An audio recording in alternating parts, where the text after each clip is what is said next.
देश में 35,197 नए केस मिले, फिर से बढ़ने लगे केस, तीसरी लहर की आशंका बरकरार। अफगानिस्तान पर मोदी की मीटिंग में प्रधानमंत्री ने कहा, काबुल से भारतीयों की वापसी का इंतजाम करें, भारत से उम्मीद लगा रहे अफगान भाई बहनों की भी मदद करें। प्रदेशवासियों को राहत, अब देहरादून नहीं जाएंगे प्रस्ताव, प्रोजेक्ट के लिए शिमला में ही मिलेगी FCA और FRA क्लियरेंस, रीजनल ऑफिस खुला। प्रदेश में मौसम 23 अगस्त तक रहेगा खराब, मौसम विभाग ने 3 दिन का येलो अलर्ट किया जारी। पानी की सप्लाई में कोई सुधार नहीं, फिर घटा 1 MLD, 38 MLD ही पानी मिला, जबकि शहर को 46 की जरूरत।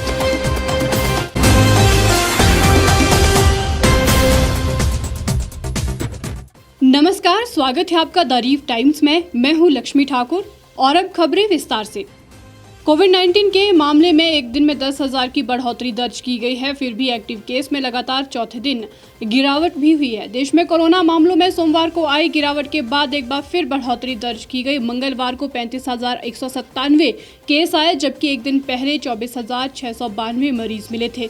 हिमाचल में 24 घंटे में 300 नए संक्रमित मरीज मिले हैं और 37 वर्षीय महिला सहित 6 लोगों की मौत भी हो गई। इसके साथ ही 24 घंटे में 37,136 संक्रमित ठीक हुए और 440 की मौत हो गई। इससे एक्टिव केस यानी इलाज करा रहे मरीजों की संख्या में 2,398 की कमी आई है। ये चौथा दिन था जब इसमें गिरावट दर्ज की गई है। अब 3.61 लाख मरीजों का इलाज चल रहा है। यहाँ ये कहना सही होगा कि जिस रफ्तार से वैक्सीनेशन बढ़ी है, उससे कोरोना के मामलों में भी एक स्थिरता आ गई है। लेकिन तीसरी लहर का खतरा बरकरार है, क्योंकि थोड़ी भी ढील बड़ी मुसीबत बन सकती है। हिमाचल में 24 घंटे में 300 नए संक्रमित मरीज मिले हैं और 37 वर्षीय महिला सहित 6 लोगों की मौत भी हो गई है। प्रदेश में जैसे जैसे कोरोना संक्रमण के मामलों में बढ़ोतरी दर्ज की जा रही है, वैसे वैसे इस बीमारी से जूझ रहे लोगों की मौत का आंकड़ा भी बढ़ना शुरू हो गया है। मंगलवार को 37 वर्षीय महिला सहित इस संक्रमण से जूझते हुए 6 मरीजों की मौत हुई है। काफ़ी लंबे समय बाद आज प्रदेश में कोरोना संक्रमण से ज़्यादा मौतें हुई हैं। ये मौतें बिलासपुर, कांगड़ा, शिमला, मंडी और चंबा में हुई है। इससे प्रदेश में कोरोना संक्रमण से मरने वालों का आंकड़ा बढ़कर 3,541 के पास पहुंच गया है। मंगलवार को प्रदेश में कोरोना के 300 नए केस मिले हैं। प्रधानमंत्री नरेंद्र मोदी ने अफगानिस्तान में तालिबान के कब्जे के बाद बने हालात पर कैबिनेट कमेटी ऑन सिक्योरिटी की मीटिंग की। ये कमेटी नेशनल सिक्योरिटी के मामले देखने वाली सबसे बड़ी गवर्नमेंट बॉडी है। मीटिंग के दौरान प्रधानमंत्री ने अफगान मामलों से जुड़े अधिकारियों से कहा कि वे आने वाले दिनों में अफगानिस्तान से भारतीयों की सुरक्षित वापसी के लिए सभी जरूरी उपाय करें। सूत्रों के अनुसार प्रधानमंत्री ने कहा है कि भारत को न सिर्फ अपने लोगों की सुरक्षा करनी चाहिए, बल्कि उन्हें उन सिख और हिंदू अल्पसंख्यकों को भी शरण देनी चाहिए जो भारत आना चाहते हैं। हमें अपने अफगान भाई बहनों की भी हर संभव मदद करनी चाहिए जो इसके लिए भारत की ओर देख रहे हैं। इस बैठक में गृह मंत्री अमित शाह, रक्षा मंत्री राजनाथ सिंह, वित्त मंत्री निर्मला सीतारमण, विदेश सचिव हर्षवर्धन श्रृंगला और national security adviser Ajit Doval भी शामिल हुए। विदेश मंत्री S जयशंकर देश से बाहर होने की वजह से इस बातचीत में शामिल नहीं हुए। अफगानिस्तान में भारत के राजदूत रहे रुद्रेंद्र टंडन भी बैठक में मौजूद थे। टंडन मंगलवार को ही काबुल से भारत लौटे हैं। सरकार के वरिष्ठ सूत्रों ने बताया कि कमेटी को अफगानिस्तान में सुरक्षा के हालात और राजनीतिक स्थिति के बारे में जानकारी दी गई। अफगानिस्तान में बढ़ते तनाव और बिगड़ते सुरक्षा हालात के मद्देनजर भारत ने 2 मिलिट्री ट्रांसपोर्ट एयरक्राफ्ट भेजे थे। इनसे काबुल के दूतावास से भारतीय राजदूत और सभी स्टाफ को वापस लाया गया। इंडियन एयरफोर्स का एक विमान मंगलवार को काबुल से भारतीय राजनयिकों को, अधिकारियों, सुरक्षा कर्मियों और कुछ फंसे भारतीयों सहित लगभग 150 लोगों को लेकर आया। प्रदेश के लोगों को अब प्रोजेक्ट की FRA या FCA क्लियरेंस लेने के लिए देहरादून नहीं जाना पड़ेगा। ये क्लियरेंस शिमला में ही मिल जाएगी। प्रोजेक्टों की FRA और FCA क्लियरेंस देने के लिए इंटीग्रेटेड रीजनल ऑफिस शिमला में खुल गया है। लक्कड़ बाजार में ये क्षेत्रीय कार्यालय खुला है, जहां पर अब प्रोजेक्टों के फॉरेस्ट क्लियरेंस मिलेगी। प्रदेश में लोग 1 साल से इस कार्यालय के खुलने का इंतजार कर रहे थे। केंद्र सरकार ने 2020 में प्रदेश को इंटीग्रेटेड रीजनल ऑफिस खोलने की मंजूरी दी थी, लेकिन औपचारिकताएं पूरी न हो पाने के कारण ये कार्यालय यहां पर नहीं खुल सका था। केंद्र ने औपचारिकताओं को अब पूरा करते हुए इस कार्यालय को शिमला में खोलने की मंजूरी दे दी है और इस कार्यालय ने काम भी करना शुरू कर दिया है।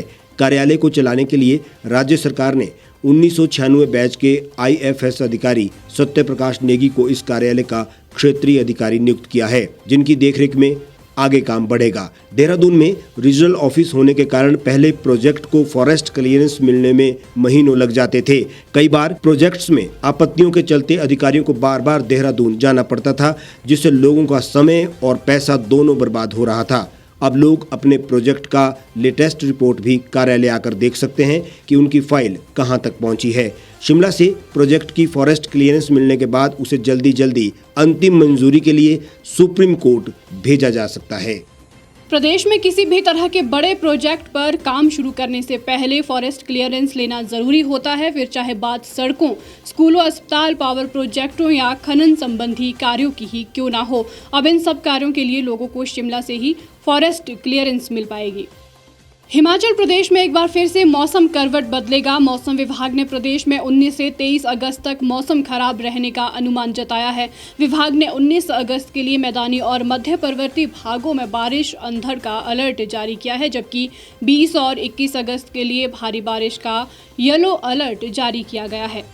हिमाचल प्रदेश में एक बार फिर से मौसम विभाग ने भारी बारिश का अनुमान जताया है। मौसम विभाग ने 3 दिन के लिए येलो अलर्ट जारी किया गया है और बारिश की संभावना जताई गई है। बीते कुछ दिन से सूबे में मानसून की रफ्तार धीमी जरूर पड़ी थी, लेकिन एक बार फिर से अब जिला प्रशासन अलर्ट पर है।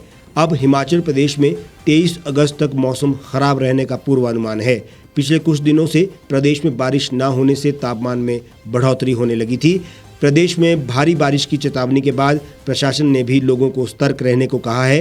प्रशासन ने स्थानीय लोगों के साथ साथ पर्यटकों से नदी नालों और भूस्खलन वाली जगह से दूर रहने की अपील भी की है। शहर में लगातार दूसरे दिन भी पानी की किल्लत रही। शहर को महज 38 MLD पानी ही मिल पाया। हालांकि सोमवार को 39 MLD पानी शहर में आया था, लेकिन मंगलवार को 1 MLD कम पानी आया, जबकि शहर को 46 MLD पानी की जरूरत होती है। पेयजल योजनाओं में आ रही गाद के कारण इस तरह की दिक्कत आ रही है। शिमला में पानी की समस्या जस की तस बनी हुई है और हर रोज पानी के दावे पूरे नहीं हो पा रहे। बारिश के चलते आई गाद का अंदाजा इस बात से लगाया जा सकता है कि शहर को पानी सप्लाई करने वाली 25 MLD की गुम्मा परियोजना से सिर्फ 15.27 MLD पानी ही शहर को मिल पाया, जबकि गाद के चलते 20 MLD वाली गिरी परियोजना से महज 13.67 MLD ही पानी आया। इसके चलते शहर भर में पानी की सप्लाई नहीं आई और लोग परेशान हुए। वहीं शहर को सभी परियोजनाओं से मिली 9.60 MLD की सप्लाई को सिर्फ अस्पतालों और मुख्य दफ्तरों में ही सप्लाई किया गया। गाद घटते ही दोपहर बाद पानी की सप्लाई तो जरूर शुरू हुई, लेकिन पानी मटमैला होने के कारण कुछ दिन अभी भी शहर में पानी की सप्लाई प्रभावित रहने वाली है। गिरी गुम्मा परियोजना में गाद से निपटने के लिए प्लांट लगाया गया है, जिसकी मदद से गाद को पानी से अलग किया जाता है, लेकिन गाद की मात्रा इतनी ज़्यादा है कि टर्बिडिटी यूनिट भी काम नहीं कर पा रही है। गर्मियां बढ़ने के साथ ही पेयजल परियोजनाओं में पहले पानी की कमी होने लगी थी, लेकिन मानसून की बारिश हुई तो गाद की समस्या सामने आ रही है। अब की बार बर्फबारी और बारिश कम हुई है, इससे पानी की जल स्तर लगातार घट रहा था। इस बुलेटिन में फिलहाल इतना ही। बाकी तमाम खबरों के लिए आप जुड़े रहिए और देखते रहिए द रीव टाइम्स।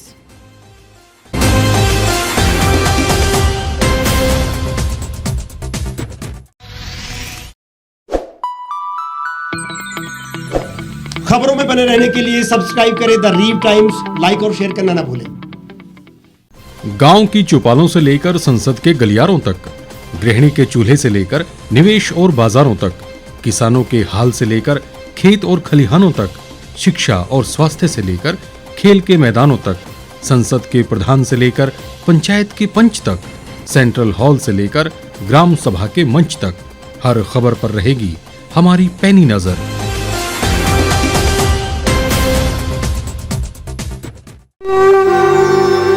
भारतवर्ष, जिसे आप दशकों से सुनते आए हैं कि सोने की चिड़िया थी। इसके पंख पहले मुगलों ने कुतरे, फिर अंग्रेजों ने, और आज राजनीतिक प्राणी कोई कोर कसर नहीं छोड़ रहे।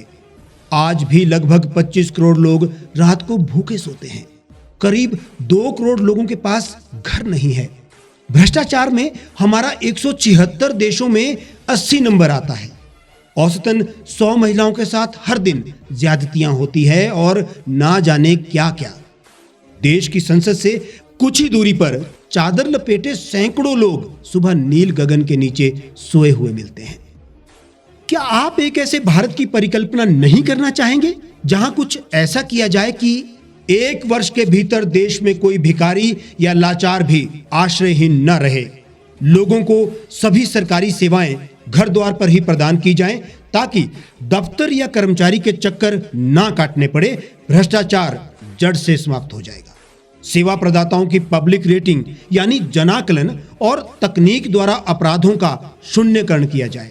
स्वास्थ्य और आधारभूत शिक्षा सभी के लिए समान गुणवत्ता के साथ निशुल्क प्राप्त हो और भी बहुत कुछ। यदि आप इस पवित्र राष्ट्र निर्माण यज्ञ का हिस्सा बनना चाहते हैं तो आज ही राष्ट्रीय लोक नीति पार्टी से जुड़ें। अब देश राजनीति से नहीं, लोक नीति से चलेगा। विजिट करें वेबसाइट rashtriyalokniti.org।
एक छत के नीचे सुविधाओं का अब उठाएं लाभ।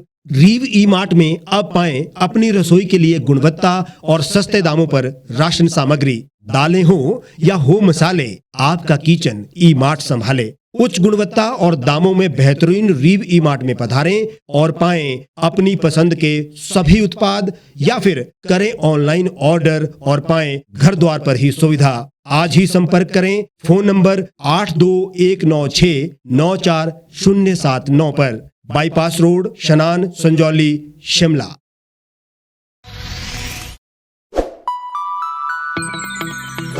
लेटेस्ट खबरों के लिए आप यूं ही देखते रहिए द रीव टाइम्स। लाइक, शेयर और सब्सक्राइब करना ना भूलें।